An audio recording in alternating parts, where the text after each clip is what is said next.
DGP વિકાસ સહાય દ્વારા Bhavnagar range athlete meet 2024 મશાલ પ્રજ્વલિત કરી પ્રારંભ કરાયો।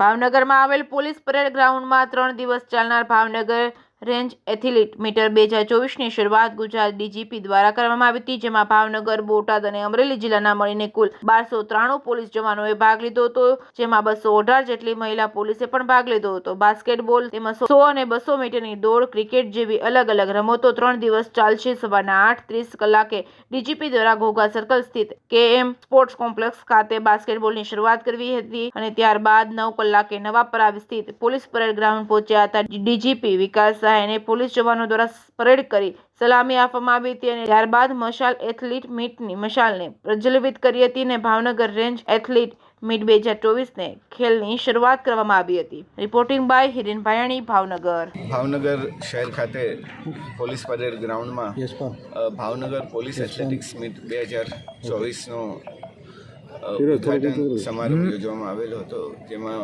માનનીય ડીજીપી સાહેબ શ્રી વિકાસ સાહેબ પધારેલ હતા અને એમના હસ્તે આ રમતોત્સવનો પ્રારંભ કરવામાં આવેલો છે। આ રમતોત્સવમાં ભાવનગર, બોટાદ અને અમરેલી જિલ્લાના કુલ 1293 પોલીસ કર્મચારીઓ અને અધિકારીઓ ભાગ લઈ રહ્યા છે, જેમાં 218 જેટલી મહિલાઓ કર્મચારીઓ પણ આમાં ઉત્સાહભેર ભાગ લીધો છે અને 3 દિવસ આ રમતોત્સવ ચાલવાનો છે। ખાસ મુખ્ય ઉદ્દેશ્ય શું છે?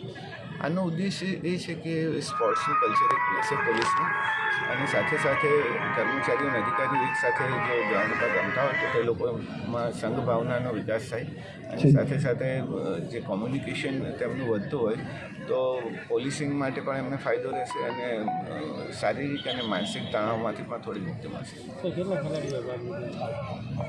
ઓકે, આવી ગયા.